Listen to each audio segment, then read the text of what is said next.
Эрхэм мөндөд үзэгчдээ та бүхэнд өглөөний мэндийг хүргэе.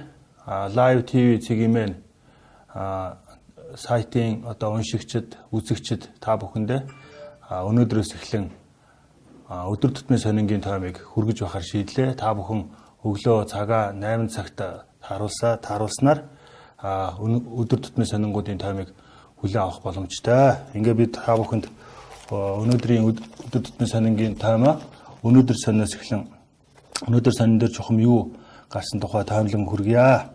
За өнөөдөр сонины тэргүүн нүүрэнд бүх нийтээрээ мод булшилгаа болъё гэж уриалсан байна.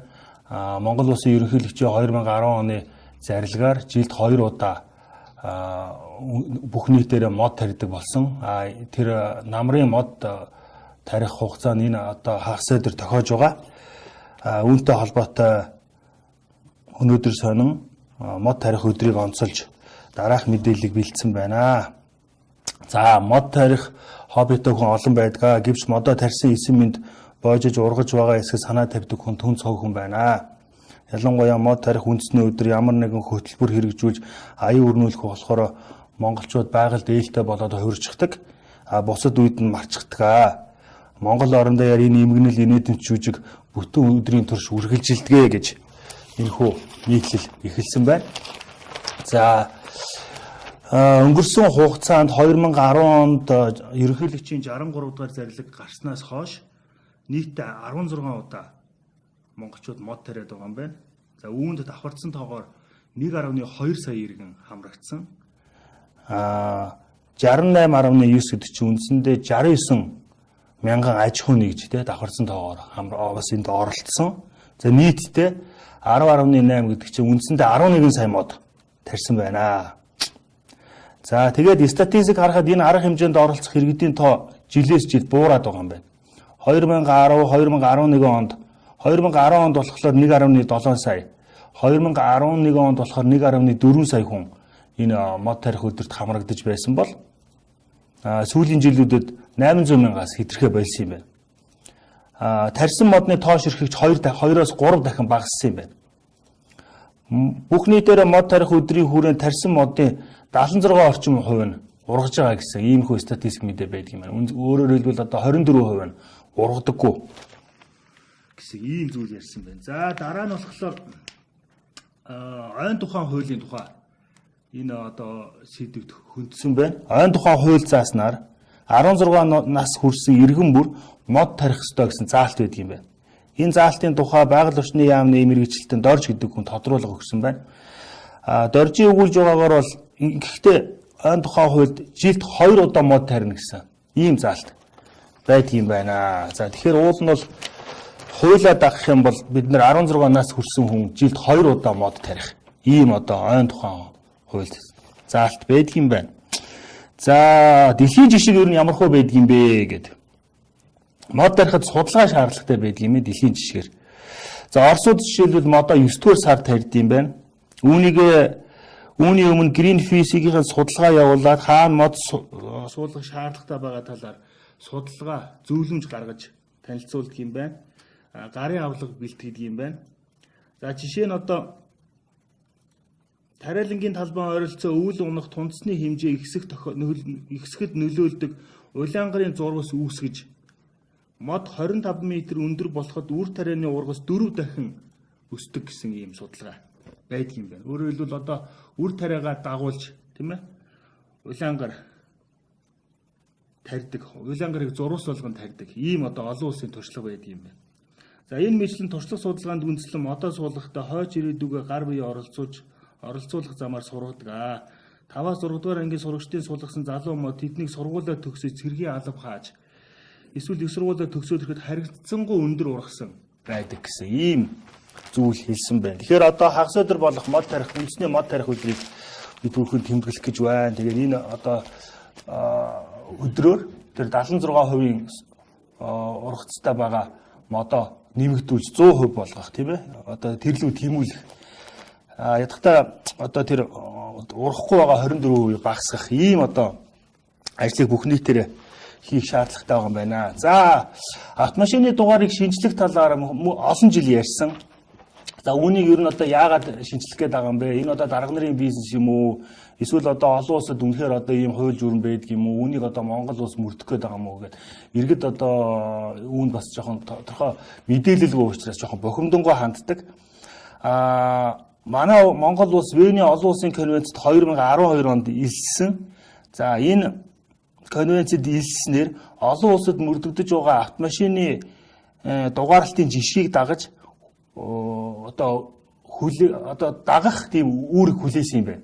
За энэ дагуу одоо автомашины дугаарын шинжилгээг шинжлэх гэж байгаа юм байна. За эх 7 хоногийн хууль зүйн дотоод хэргийн яамнаас чиглэл ирэхээр журманд батлагдаад журмыг нь батлах нисэх нь одоо тодорхой болох юм байна. За ямар өөрчлөлт орж байгаа вэ гэхээр уул нь бол энэ улсын дугаарыг шинжлэхийг бол 10 сарын 1-ээс эхлээд мөрдөх ёстой байсан юм байна. Гэвч одоо тодорхой шалтгаануудын улмаас хойшлсон байна. За наадмаас нэлээд хэдэн ажлууд хийх ёстой байна л да. Автоэрийн хэрэгслийн бүртгэл хөтлөх, улсын дугаар олох журмыг энэ төр шинжлэх ёстой юм байна. За одоо яаж өөрчлөгдөх вэ гэхээр улсын дугаарын 4 тоог өөрчлөхгүй гэж байна.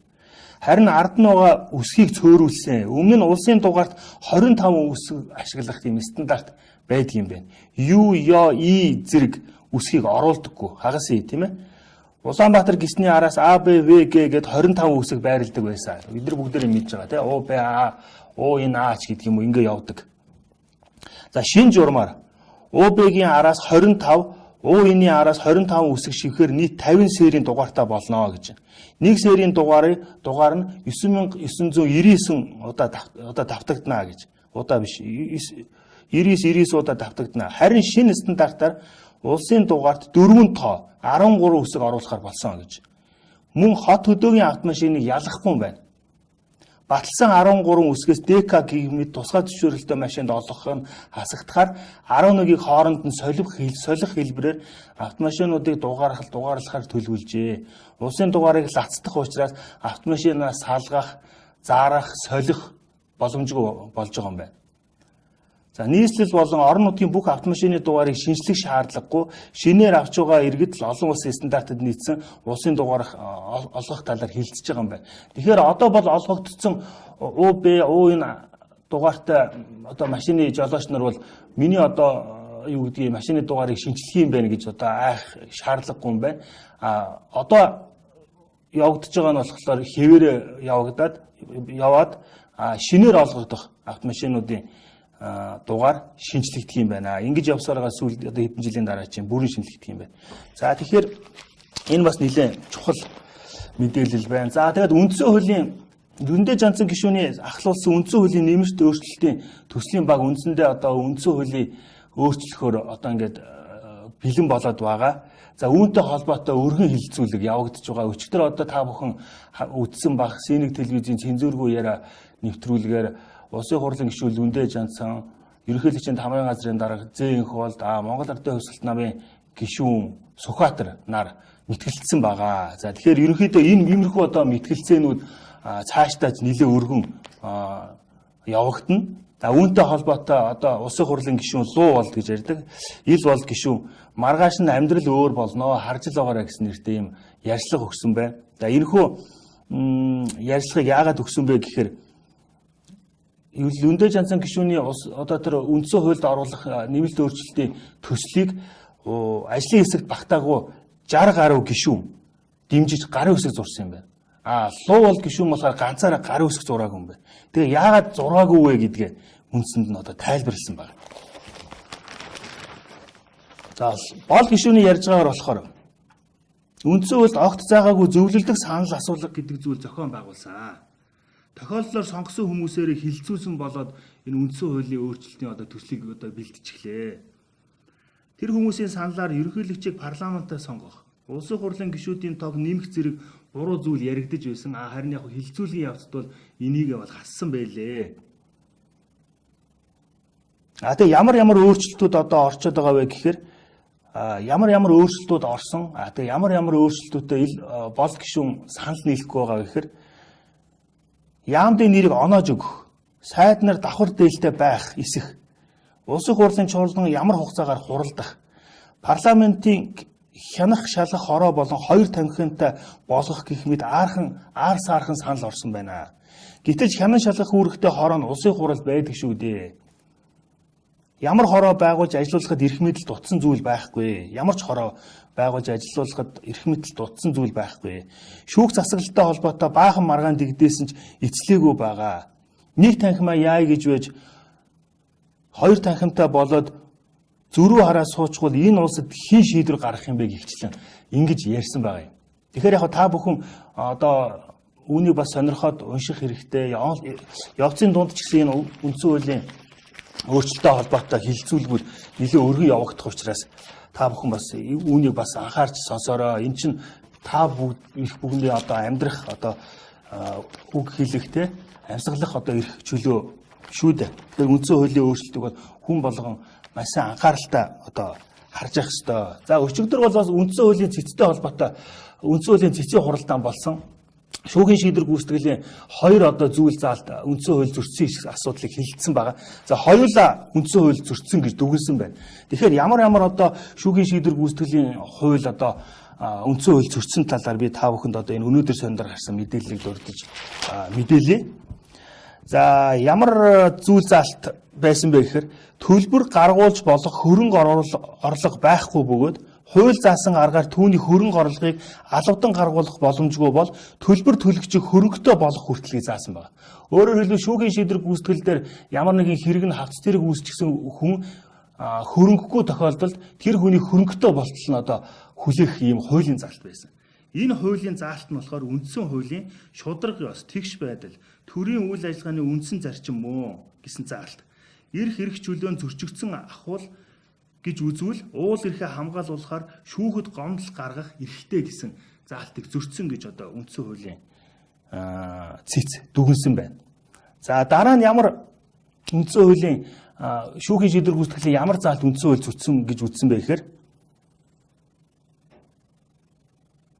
энэ хуулийн 73-ын 5 зааснаас бусад тохиолдолд дуудлага худалдаагаар худалдан борлуулагдаагүй үл хөдлөх хөрөнгийг төлбөр авагчид шилжүүлэхдээ түүний үнийн дүнгийн 50% бууруулж тооцно гэсэн ийм заалт шүүхийн шийдвэр гүйцэтгэлийн хуулинд орсон. Энэ ингээ мөрдөгдөж явж исэн юм байна. Энэ заалт нь үндсэн хуулийн 14-ийн 1 дэх хэсгийн Монгол улсад оршин суугаа хүн бүр хууль шүүхийн өмнө эрх тэгш байна гэсэн заалтыг зөрчсөн гэж үтсэн байна. Тэгэхээр та бүхэн бас энэхүү үндсэн хуулийн цэцгийн шийдвэрийг бас анхаарч хараарай. Шүүхийн шийдвэр гүйцэтгэлтэй холбоотой маргаан хүсээгүй хүн болгонд гардаг. Тэгэхээр энэ бас заалт бол маш чухал юм заалт байна. За өчигдөр нэг Монгол Ньюс мэдээллийн төв дээр нэг хүүхэд хамгааллын хүүхэд харах үйлчилгээний тухай хуулийн талаар хэвлэлийн баг хурал болсон. Хэвлэлийн баг хурлын дээр гарсан мэдээллийг товч мэдээлсэн байна. За 2016 оны 1-р сарын 1-ээс эхлээд хүүхэд харах үйлчилгээний тухай хуулийг хэрэгжүүлж эхэлсэн. Түүнээс хойш 3 жилийн хугацаанд 400 гаруй хүүхэд харах төв байгуулагдсан юм байна. 400 гаруй хүүхэд хамгаалах төв байгуулагдсан юм байна. Хүүхэд харах төв. Тэдгээрд нийт 17 мянган хүүхэд хамрагдсан юм байна. За эх оны улсын төсөв 5.8 тэрбум төгрөгийн санхүүжилтийг 2.6 төгрөг болгож бууруулсан нь дээрх хуулийг цаашид хаах бодлого гэж үзэж байгаагаа өчигдрийн хэвлэлийн баг хурал хийсэн хүмүүс мэдээлжээ. За тэгэхээр энийг бол бас төр засаг маань анхаарч үзэх баха. Өөртөө хууль гаргасан 2016 оны сонгуулиар эрх баригч нам маань өөртөө одоо амласан. Тэгээ энэ хуулийг одоо амласан биш аа. Энд чинь өмнөх парламентын үед батлагдсан. Тэгээ хэрэгжиж явж байгаа ийм одоо хуулийн заалт. Тэгээд одоо үүнийг одоо үргэлжлүүлж одоо явах нь бол одоогийн парламентын үүрэг. Тэгэхээр энэ мөнгөн дүнгийн яагаад одоо бууруулчихсан юм бол доо. За уржигдөр хуурамч шатхууны асуудал болон Justin Батхүүгээс Just компаниг худалдаж авсантай холбоотой гэж хоёр анзаар одоо ярьж байгаа. Гэхдээ хэвлэлийнхний дийлэнх одоо мэдээлж байгаагаар бол Justin Батхүүгээс одоо тэр Just гэж группийг 40 гаруй тэрбум төгрөгөөр худалдаж авсантай холбоотой хэрэгээр одоо манай дэрэд компани одоо ерөнхий захирал Ган зөргийг цагтаа хорьсон баривчилсан гэсэн ийм мэдээлэл гарсан байгаа. За өчигдөр бол одоо прокурорын газар тэднийг одоо нарыг гүйцэтгэх захирал ерөнхий захирал нарыг бол цагтаа хорих шаардлагагүй гэдэг ингээд сулсан юм байна. За ер нь бол манайхан сүүлийн үед хоёр Ган зөрг гэснээс бас Эрдэнэтийн дарга байсан Ган зөргийг бас саяхан аялал тэмцэх газар эрүүгийн цагдаагийнхаа хамтраад бариад тэгээд маргааш нүлэг нөгөөдөр нь бас сулсан. Ерөнхийдөө манай хууль хүчнийх нэг барьдаг, сулалдаг ийм одоо болцоход байгаа. За хагас өдөр болсон холимог тулааны одоо дүүлэн шуугаан одоо болтол тасраагүй байгаа. Спорт сонирхогчдмор энэ талаар бас нэлээд одоо чих тавьдаг. Тэр Хабибийн гаргасан одоо зан авир ер нь одоо цаашдаа яах бол ер нь эрхийн хасах болов торгуул ноогдох болов өнтергээд бас чих тавьж байдаг. За энэ өнөөдөр сонин ураг бүтэн нүрээр шахуу Хабиб авраг цолоо бус шагналын мөнгө хураалгана гэсэн ийм гарчигтай нийтлэлийг сэтгүүлч инх баяр орчуулж гаргасан байна. За эндээс ганцхан өгүүлбэр та бүхэнд дуудаж сонирхуулъя. UFC түүнээс бүсийг нь хураахгүй учраа аврах цолоо хамгаалах тулдаан хийх боломжтой гэж үзэж байгаа юм байна. Гэхдээ Невада мужаас түүнд ноогдуулах шийтгэлээс хамааран тун ойрын хугацаанд Хабиб октагонд гарах болов. Ерөөсө тун удахгүй тодорхой болох шийтгэлээс Хабибийн хувь заяа тодорно. Мөн түүнд Америк нэгдсэн улсын визтэй холбоотой асуудал үүсвэл ахин тус улсад тулаан хийх боломжгүй болох юм а гэж байна. Шийтгэлийн хугацаа хит урт буюу дор хаяж 1 жил болбол Хабибийн тамирчны замал нэг хэсэгтээ зогссон байдалд орно. Харин байдлыг өөдрөгөр харах аваас Хабибт 2 боломжит хувилбар бий гэж байна. Нэгдүгээрт нь Конортой хариу тулалдах. Эсвэл холимог тулааны шилдэгүүдийн нэг Тони Фергюсонтой авраг бүсээ хамгаалах гэсэн ийм одоо хувилбар байгаа юм байна. За өнөөдөр сонингийн сонин сайхнаас дуудвал иймэрхүү байна. За дараагийн эзэнд та бүхэндээ би өдрийн сонинг дуудаж сонирхуулъя. Нийтдээ 4 нийтлэл гарсан байна. Хөрөлс сүх дайн дажингуу амар амгалан их орноо нэгдсэн үндэсний байгууллагын эндрээс тунхаглалаа гэж. Саяхан ерөнхий сайд маань нэгдсэн үндэсний байгууллагын чуулганд оролцоод ирсэн. Одоо энэ чинь 10 гаруй хонж гинөө. Одоо болтол нэгдсэн үндэсний байгууллагын чуулгын PR нь дуусаагүй байгаа юм байна. Бүтэн нэгдүгээр нүрэн дээр гараад цаашаа үргэлжлээд явсан байна. За энийг бол дахиж энэ талаар нэлээд их ярьсан учраас энийг ойлгосчиа. За саяхан цаазаар авах ялыг халах тухай нэмэлт 2 дугаар протоколд нэгдэн орсон улсын хурлын шийдвэр нь үндсэн хууль зөрчсөн гэсэн гомдол цэцэд ирээд байгаа юм байна. Үүнтэй холбоотой хууль зүйн сургуулийн хууль зүйн доктор Мөнх сайхан гэдэг хүнтэй ярилцлага хийжээ. Цаазаар авах ялын 30 орчим хувь нь алдаатай байх магадaltaй гэсэн судалгаа бий гэсэн гарчигтай. Ийм нийтлэл байх юм. Энэ улсын хурлын шийдвэр яагаад үндсэн хууль зөрчсөн гэж үзсэн юм бол доо. Буцаагаад нөгөө цаазын ялаа сэргээх гээд байгаа юм болов?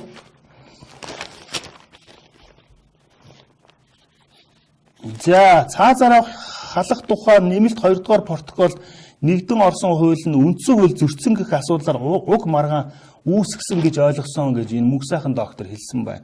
Ийм санааг Монгол улсын ерөнхийлөгч илэрхийлээд байгаа. Тэрээр өнгөрсөн жилийн 11-р сараас цаазаар авах ялыг сэргээх саналыг хэд хэдэн удаа гаргасан. Саналдаа үндсэн хуулийн 16-гийн нэгт хүн бүр амьд явах хэрэгтэй.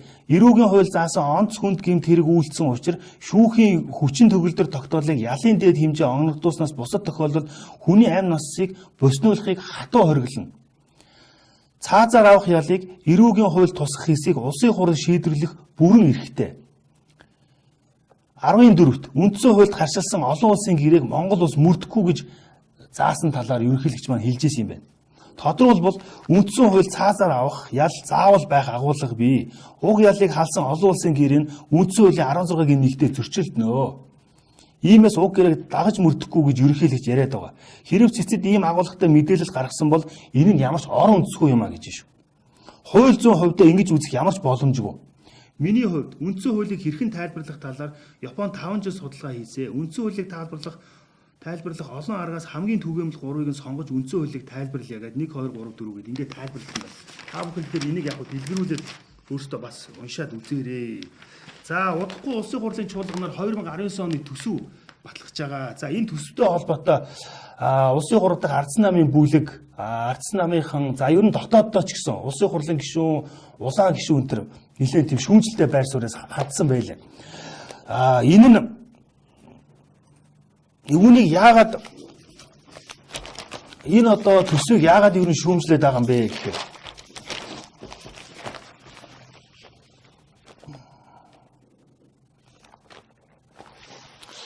энэхүү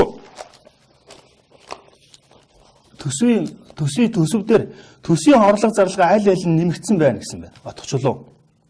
Эдийн засгийн отго чулууны ярьцлага байна л да. Төсвийн орлогоо ингэж өсгсөн тохиолдолд алдагдлаа дотоодын нийт бүтээгдэхүүний 3% бага хэмжээнд төсөөлөх боломж байсан. Харамсалтай нь энэ боломжийг ашиглаж чадсангүй. Харин ч бүр 30% болоод өсөгчлөө. Төсвийн алдагдал 30% болоод өсчлөө гэсэн. Маш өндөр өсөлтөө. Орлогын задаргааг харахаар нүүрсэн дээр нэлээд ач холбогдол өгсөн харагдсан гэж. Төсөв тусгасан шиг 42-оос 44 сая тонныг экспортлоход хэцүү. Нүүрсэн энэ хэмжээгээр худалдаж чадахгүй бол төсвийн алдагдал өсөөд явчих нь шүү дээ гэж ингэж хэлсэн байна. За тэгээд сэтгүүлч асуусан байна л да. Үндэсний статистикийн хороо, инфляц, иргэдийн орлого, ажилгүйдэл дээр тоо зохиогоод байна гэсэн шүүмжлэл дуулддаг. Энэ хэр ортой вэ гэж.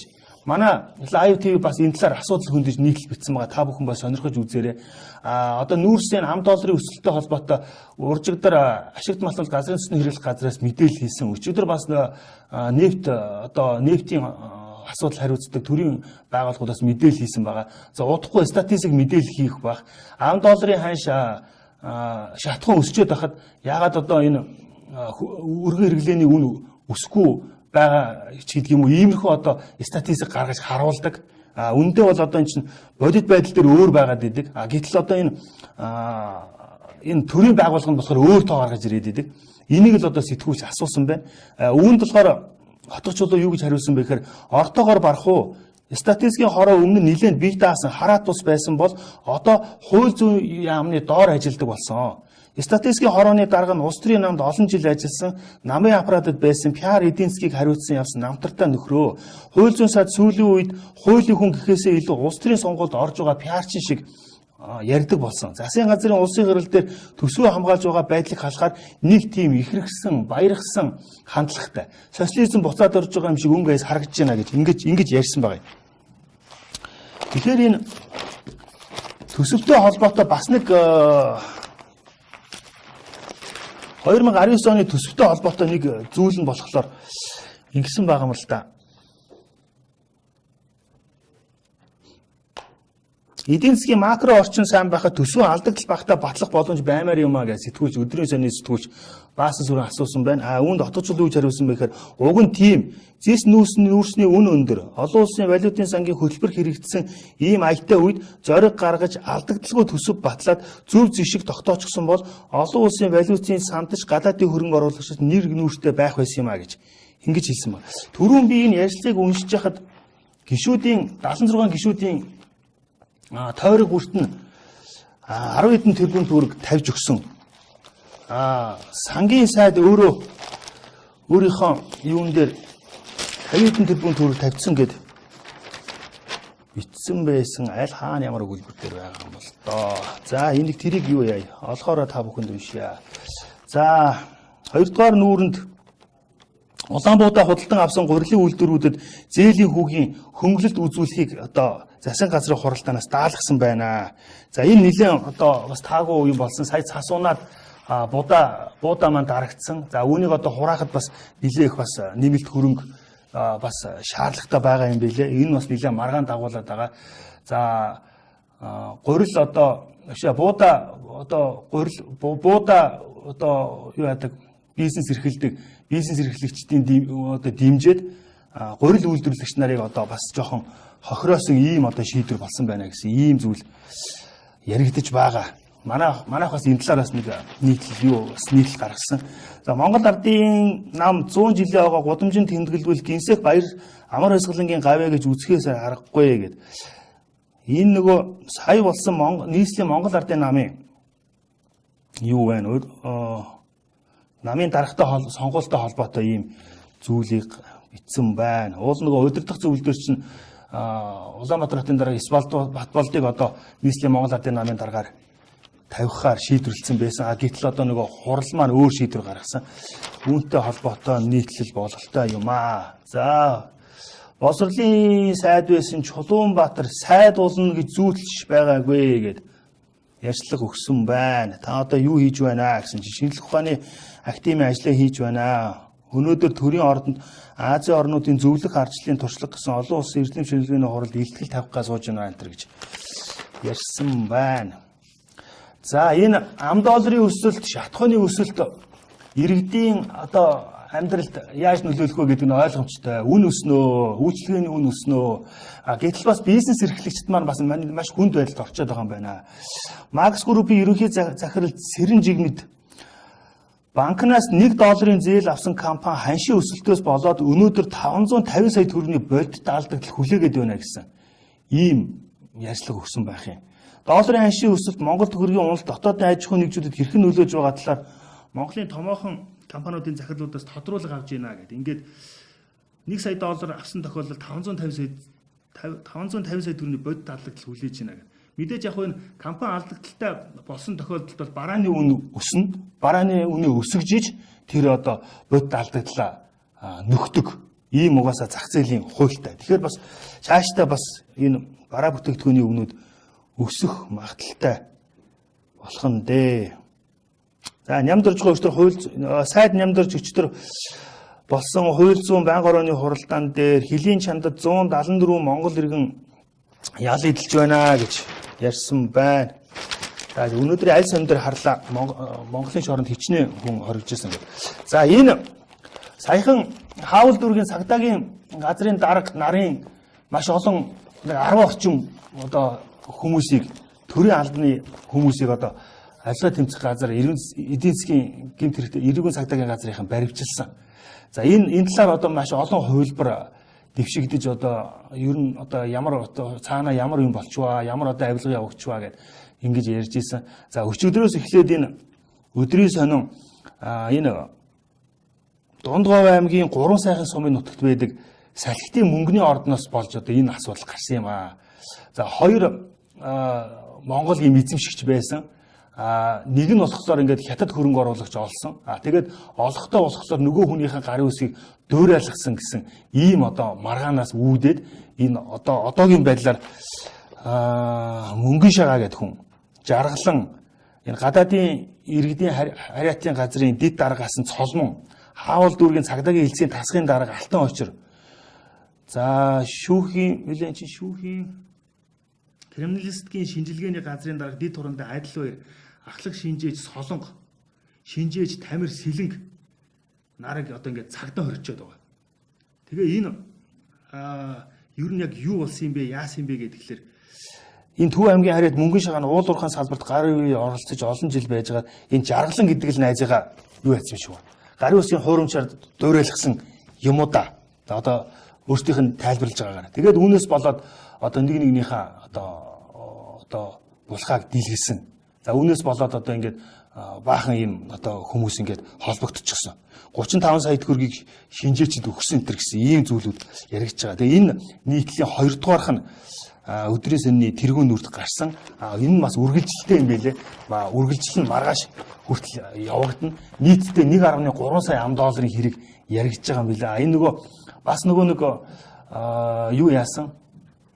Саяхан нэг энэ 22К гэдэг орон сууцны хорооллоос 1.3 сая $1 бэлгээр хураагдсан. Тэгээ энэ хэрэг чинь ингээд явсаар байгаад тэр хоёр хүний одоо гарын үсгийн маргаан болоод сүүлдээ тэгээд ингээд одоо төрийн албаны баахан хүмүүс ингээд холбогдчихсон. Ийм одоо хэрэг байгаа. Мэдээж яг ийм хэргийн материалууд бол дотроосоо гардаг. Дотроосоо ийм мэдээллүүдийг өгдөг. Нөгөө одоо хохирсон тал гэх юм уу одоо заргалдаж байгаа тал нь иймэрхүү мэдээллүүдийг өгч гаргадаг байгаа. За бүхэн өргөтэй холбоотой бүхэн өргөний өмчлөл, бүхэн өргөний тэргүүн хэн байх вэ гэдэг маргаан одоо болтол ингээд үргэлжилж байгаа. За үүнтэй холбоотой Дархан Уул аймгийн харьяат Арслан Ерөөлт гэдэг хүн ярьцлага өгсөн байна. Бүгчүүд өргөөгөө хураалгачвал мөхөл рүүгээ ойртон шүү дээ гэж. За энэ хүний ярьж байгаагаар болохоор за сэтгүүлч асуусан байна. Нэмаа бүхэн өргөө нээхэд очиод эмх замраагүй байдал үүсгээд төгжүүлждэг Дархан авраг Батмөх Сүхбаатар нарын талаар юу гэж хэлэх вэ гэсэн чинь. За нас ирэндээ бодвол энэ аваргуудаа бид шүүмжлээд байх нь зохисгүй л дээ. Гэхдээ юмд хэмжээ гэж бий. Бүхий өргөө нилээд барилдааны тов зарлахад хэдэн залуучуудыг хөлсөж дайраад хаалга үдийг нь эвдээд байгаа дархан авраг сүхбат улсын ган тогтох яруу найрагч Хүрлбаатар нарын хүмүүсийг ойлгохгүй байгаа. Заавал тэгж 20 30 залуу хөлсөж очих хэрэг байдгийм үү үгүй мүү? Өөртөө очиод хилцээрийн ширээний ар сууж болно штэ гэж ичлээ ярьсан байгаа юм. Тэгэхээр энэ хүн бодвол юу юм шиг байгаа. Сүхбат Баяна аврагын эсрэг хүмүүс байх шиг байна тийм ээ. Одоо Нямдөрч нарын тал гэх юм уу та. Тэгэхээр мэдээж өдрийн сонио маргаашийн дугаарт ч юм уу нөгөө талын байр суурийг гаргуул бас уншигчдад их сонио байх болов гэж. За энэ нөгөө нэг төсвийн юугаал хайгаад болтгоо дээ. За яг өөр сонио байгаа юм болоо да. За дуучин алтан цэцэг маань гэр бүлийн хамтаар Америкт амьдарч байгаа. За саяхан Ангермагийн тоглолтын дээр ирсэн юм байна. За тэгээд тэр тухайга Лос Анжелест байхдаа тоглолт хийчихээ тайцны уцаа тайлгүй оройчин тогтолж хүлээ гэсэн ийм юм яасан. Нөхөр нь одоо таракийн бизнес эрхэлдэг. Болсон нэлийн тийм. Монголчууд ер нь Америкчууд таракийн бизнес тэгээд одоо бас нэлийн чулууны бизнес нэлийн бас хийдэг болсон. Одоо маникюр биткүүрийн бас бизнес төр нэлийн бас газар авцсан. Монголчууд бас нэг нэгийг сайхан дэмждэг болсон гэсэн ийм мэдээллүүд байгаа. За дараа нь та бүхэндээ би 100-ны мэдээ сонингоос нь дууд сонирхуулъя. Гамшигын үед хүүхэд хамгаалах зураглалыг боловсруулваа гэж засгийн газрын мэдээ сонингийн өнөөдрийн сэдэв болсон байна. 2018 он гарсаар эхний 9 сарын байдлаар гамшигын аюул осолд өртсөн хүүхдийн тоо 76 болчиход байгаа юм байна. За ам тээврийн осолд 31 хүүхэд өртөж нас барсан байна. Сургаггүй алга болсон 5 хүүхдээс 3 нас барсан гэсэн харамсалтай мэдээ байгаа юм байна. Усны ослоор 22 хүүхэд нас барсан. Галд өтөж 16 хүүхэд нас барсан. 3 сарын өмнөхөд Баян-Улгийн аймагт үерийн аюул нүүрэлж нялх нараа 100 гаруй хүүхэд орон гэр идэх хоол өмсөх хувцсгүй болж түр хамгаалах байранд оргонж байваа гэдэг. Энэ тухай одоо 3 дахь нүүрэндээ бичсэн байх юм. Энэ гамшиг ослын үед хэрхэн ажиллах талаар гарын авлага боловсруулж байгаа юм бэ шүү. Өчигдөр энэ Монголын хүүхдийн өмнө хүлээх хариуцлага хэтэрхий сул байгаагаас өдөр бүр ямар нэгэн байдлаар хүүхэд хохирч цаашлаад амь насаа алдаж байгааг Монголын өдөр тутмын сониудын холбоо хөндөж харж агсаалтанд оруулсан. Тэр дундаа хүүхэд хамгаалалттай холбоотойгоор зайлшгүй барих учиртай нэг сэдэв бол гамшиг онцгой байдлын үед хүүхдийг хэрхэн хамгаалах мөн хэний ч байх хайхрамжгүйгээс болж бяцхан хүүхэд бэртсэн.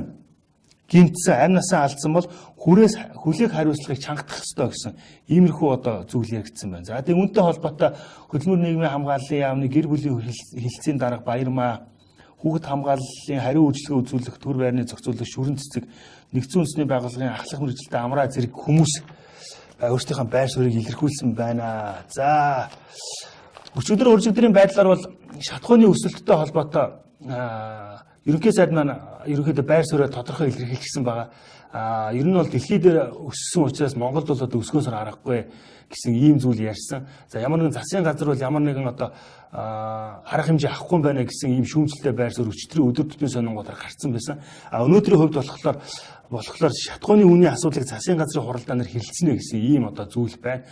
Монгол ардын улсын хурал дахь Монгол ардын намын бүлэг болохоор зэрэг засгийн газрыг одоо энэ шатхуун ам долларын өсөлттэй холбоотой асуудлыг судлаа. Зөвлөмж гаргаа гэсэн ийм одоо шаардлагыг хөргүүлсэн байлээ. Тэгэхээр ямар нэгэн байдлаар арга хэмжээ бол авах юм шиг байгаа юм. За өөр юу гэж хөгжлийн алтан гурвалжин бодлогыг Төв аймагт хэрэгжүүлнэ гэдэг. Саяхан манай хотын дарга маань хөгжлийн алтан гурвалжин гэсэн бодлого одоо гаргасан байгаа. Тэрийгээ саяхан Төв аймагт өчигдөр уржигдар одоо хилцүүлсэн. За ерөнхийдөө бол ингээд цаашаага үргэлжлээд явах юм шиг байгаамаа. За эрүүл мэндийн булан дээр хүн амын 98% нь витамин D-ийн дутагдaltaй байна гэж шүү. Энэ төр Юнимедийн эмнэлгийн профессор Нямцран гэдэг хүн. Одоо яахаар 98 гэдэг чинь баг одоо монголчууд бүгдээрээ байгаа юм шүү. Сүүлийн үед витамин D-ийн дутагдал шиг ярих болжээ. Юунаас үүдэлтэй юм бэ гэсэн. Витамин D бол Монгол оронд нийгмийн асуудал, тулгамдсан асуудал болсон. Манай хүн амын 98% нь витамин D-ийн дутагдaltaй байна гэсэн байна. Сүүлийн үед яг эрдэсийн солилцоо алгаснаас бүх бодис солилцоонд өөрчлөлт орж булчин мэдрэлд нөлөөлж байна. Кальц фосфорын солилцоо алдагснаас хүүхдийн ясанд өөрчлөлт гарахаас гадна өсөлт нь саатдаг юм а гэж. Булчин сулрахаар уян юм шиг болдгоо. Үүнийг нь мэдэхгүй ихчүүд яадаг. За энэ одоо тэгээд яаж за баахан юм байдаг юм байна. Загас өндөгний шар үхрийн хилэг цэвэр сүү өнтер гэдэг сүүнд дэ битгий байдаг юм байна. За тэгэхээр одоо энэ асуудлыг юу ахгүй бол бүгдээрээ юу яатсан бэ шүү. За үндэсний дараагийн дугаард үндэсний шуудын сонин одоо дуудыг сонирхуулъя. Нэгдүгээр нүрэн засгийн газарт өгөх им инх холдын зөвлөмж гэсэн байна. Тоймчийн үг. Энэ нөгөө нэг миний нөгөө хаагаад исэн 2019 оны төсвийн юу чи энэ үндэсний шуудын сон дээр байсан байж тээ. Ямар сайндаа сангийн сайд бусад аймагуудад 5-аас 10 тэрбум төгрөгийг хөрөнгө оруулалт тавьж өөрийн улсын хурал сонгогдсон тойрог болох Увс аймагт 51 тэрбум төгрөгийг төсвөлсөн гэсэн. Энэ бол ер нь энэ 2019 оны төсөв бол нэлээд маахантай байгаа юм билээ. Сонгуульд өгч байгаа учраас улсын хурлын 76 гишүүн гэх юм уу да одоо баг бүх одоо юунуудад 5-аас 10 тэрбум төгрөгийг ерөөсө хайр найргүй тавьж өгсөн. Гишүүдийн санал болгосон ерөөсө бүтээн байгуулалтыг бүгднийг баталж өгсөн. Хэрнээ сангийн сайд маань өөрөө Увс аймагт 51 тэрбум төгрөг өөрөндөө тавьчихсан байгаа юм байна. Үндсэндээ бол яг нэлээд одоо том бүтээн байгуулалтууд сайхнаар харах юм бол нэлээд олон сайхан бүтээн байгуулалтууд хэрэгжил. Гэхэд зөвхөн барилга байгууламжинд 2 их 80 төгрөг тавьсан гэсэн ийм одоо мэдээлэл байгаа. Тэгэхээр их бол улсын хурлын дарга болохоор зэрэг улсын хурлын гишүүдийн олонх нь олон улсын валютын сангаас зээл авч хямралын ирэмгээс эргэж буй улс их орны эдийн засгийн тогтвортой байдал бус байшин сав машин тэрэг мэдхийн тулах төрсэн асуудлаар засгийн газар үг таах болсон. Энэ нь сонгуул урьдтан тойрогтой нэгч болов туус ажиллах гэсэн санааг илтээ гэд. Ерөнхийдөө бол нөгөө сая улсын хурлын намрын чуулган дээр нэгдсэн үгэн дээр яг юу гэж хэлсэн бэ? Тэрийг нь одоо ингээд одоо задлж битсэн ийм нийтлэл байгаа юм байна. За ер нь энэ сүүлийн үед эрчим хүчний сайттай холбоотой нэлээд асуудлууд гарсан. Сая ер нь баг түүхэндээ гэж хэлж болохоор Улаанбаатар хот маань гэрэл цахилгаангүй болсон байгаа. За тэгээд сангийн эрчим хүчний сайт маань өөрөө юу байгаагүй, хариуцлага хүлээгээгүй нэг лүгөө ингэж чигсээр байгаад ингээд ямар ч одоо энэ асуудал бүрэн замхарч байгаа. За үүнтэй холбоотой бас энэ сонгоо хайрхан Баянгол Сухатар Чингэлтэй дүүргийн агаарын бохирлыг бууруулах учиртай дид станц энэ жил бас ашиглалтанд орох боломжгүй болж байгаа юм байна. Уул нь энэ ч нөгөө далан давхрын хуучин шарилуудыг нүүлгэн шилжүүлээд чандарлаад тэгээд одоо газар ингэж гаргаад тэрэн дээр нь одоо 20,600 айл өрхийг цахилгаан халагуураар одоо ашиглах ийм одоо тийм төсөл хэрэгжээд дид станц баригдах хэрэгтэй байсан. За тэгээ энэ уул нь бол одоо яг хуваараараа болохоор 9-р сарын 30-нд одоо ашиглалтанд орох хэрэгтэй байсан дид станц маань одоо он дамжихаас өөр аргагүй ингээд болцоод байгаа юм байна. Уул нь бол дид станц ашиглалтанд орчвол 20,000 гаруй өрх цахилгааны хөнгөлөлттэй тарифаар цахилгаан халагуур ашиглах боломжтой болно гэсэн ийм зүйл яригдж ирсэн юм байна. Уул нь бол энэ 20,000 айл цахилгаан халагуур хэрэглэдэг болчих юм бол энэ гэр хорооллын 180,000 айлын одоо бас тий 9.1% нь одоо хор тутаа үйлдвэрлэхгүй ийм болох өрн боломжтой байсан юм байна. За 2019 оны төсөвдөр улсын хурлын гишүүн Ж Ганбаатар жижиг дунд үйлдвэрлэлийг дэмжсэн ямар ч одоо зүйл заалт байхгүй байна гэсэн ийм шүүмжлэлийг одоо тавьсан байгаа. Та бүхэн тэрийг бас харж ирсэн баг. Жижиг дунд үйлдвэрлэл эрхлэгчдийн орлогын албан татварыг салбар харгалзахгүйгээр 1% болгох. Аж ахуй нэгжүүд санхүүгийн тайлангаа жилд нэг удаа хялбаршуулсан байдлаар гаргадаг баг зохицуулалт оруулсан нь бизнес эрхлэгчид бодолтод дэмжлэг болох юмаа гэсэн ийм нөгөө Ж Ганбаатар гишүүнийг юм хууль өргөн санаачлан боловсруулж одоо өргөн барьж байгаа юм байна. За манай Монгол улсад 78,585 аж ахуй нэгжийн 86% нь жижиг дунд үйлдвэр үүсгэний салбарт хамаарч байна. 800 мянган хүн ажилдаг гэсэн ийм одоо статистик байдаг юм байна. Гэтэл одоо 2019 оны төсөвдөр жижиг дунд үйлдвэрлэлээ тэр чигээр нь харчихсан 800 мянган хүн одоо ажилдаг ийм том салбараа одоо орхигдуулсан. Ингэж одоо болдгол юм бах та. Түрүүн бид нөгөө хууль зүйн сайд Монгол одоо гадаадд Монгол улсын 174 иргэн ял хэлж байна гэсэн ийм мэдээлэл өгсөн гэсэн. Энэ үндэсний шуудын сонингийн 20 дон нүрэн дээр Монгол улсад гадны 19 иргэн ял эдэлт юм бэ шүү. 1974 гэсэн ийм. За одоо нөгөө эдийн засаг гэдэг бол ам доллар өссөн шалтгаан гэдэг. Америкийн нэгдсэн улсын төв банк бодлогын үгээ он гарснаас хойш 3 удаа өсгөж 225% хүргээд байгаа нь хөгжиж байгаа орнуудад ам доллар хомсдох гол шалтгаан болсон гэж. За нөгөө шалтгаанаа тайлбарласан байна да.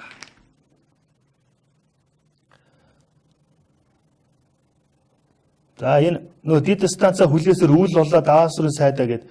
Энэ яг 2018 оны 4-р улирланд ашиглалтанд орох ёстой байсан хүчит шонхор дид станц одоо ямархуу байдалтай байгаа вэ гэдэг. Ямар ч байсан шарилнуудын бол зарим газрын бол зурган дээрээс харахад бол зайлуулсан юм байна. Шороогийн бол юу яаж байгаа юм байна? Зайлуулж байгаа юм байна. Ерөнхийдөө бол яг нөгөө суурьж сутгаагүй л ингэж байгаа юм биш үү? За энэ нэг яг шудраг бус гэх юм уу нэг ийм зүйлийн мэдээлэл яг өглөө та бүхэндээ ийм зүйл уншиж өгч байгаад хүлцэл өчье.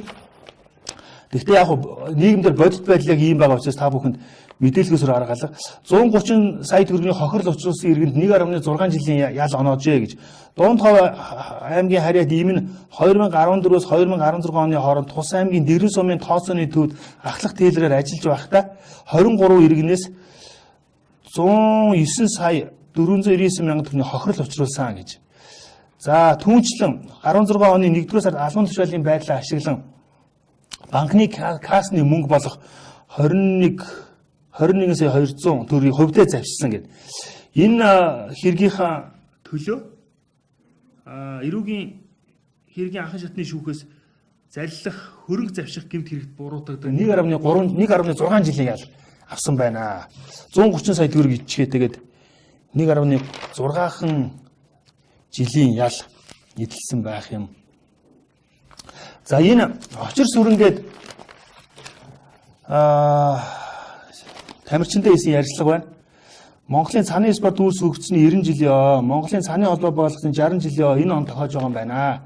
Үүнтэй холбоотой цааны холбооны ерөнхий нарийн эмчийн дарга олон улсын хэмжээний баатар очир сүрэнтэй ярилцлага хийжээ. Залуучуудын тэхлийн арга шалруулах тэмцээн оюутны университет наадамд нэлээд найдар тавьж байгаа гэж. Залуучуудын тэхлийн арга шалруулах тэмцээн маань одоо Аргентин улсад яг эд болж байгаа. Манайх 9 төрлөөр оролцож байгаа. За өнөөдрийн сонингийн тоймоо үндэсний шуудан сонины 11-р нүүрэнд сэтгүүлч Пүрвсүрэнгийн бичсэн мэдлэгээр ангаагч гэдэг. Энэ яг би энэ хүний тухай телевизээр зүгээр яг хальт харсан зүгээр өвөр Монгол хүн шиг байна лээ. Мөнхөө гэд хүн байлаа. Би өвчнийг эмчилдэггүй аргыг нь хэлж өгдөгөө гэд. Нэг лекц уншиж байхыг харсан зүгээр. Ерөнхийдөө яг сүүлийн үеийн юм лекц уншдаг хүн их болчихсон. Тэгээд итгэх хүмүүс байна, итгэхгүй хүмүүс бас байна. Тэгэхээр аврийн мөнхөө гэдэг хүн болохоор өвөр Монголын одон телевизэд эрүүл мэндийн нэвтрүүлэг хөтэлдэг. Мөн төвийн үндэсний радиод эрүүл мэндийн цуврал нэвтрүүлэг хөтэлдэг. Эрүүл амьдрах арга ухааны 30 жил судалсан ийм хүн юм байна. Энэ хүний тухай хүмүүс гээд болонд бичсэн байна. Яг сонирхдаг хүмүүс нь үндэсний шуудан сонингоос уншаарай. За ингээд та бүхэндээ өнөөдрийн өдөр тутмын сонингийн таймын сонин сайхныг дуудаж сонсголоо. Live TV өглөө бүр 8 цагаас та бүхэнд өдөр тутмын сонингийн таймыг хүргэж байх болно. Та бүхэн нэвтрүүлэгтэй холбоотой санал хүсэлтээ энэ лайвын доор шууд илэрхийлж болохоос гадна манай одоо редакцийн утас руу утастаарай. Бид нар лайв телевиз өдөр болгон одоо улс их оронд болж байгаа шуурхай үйл явдлаар лайв дамжуулж байгаа.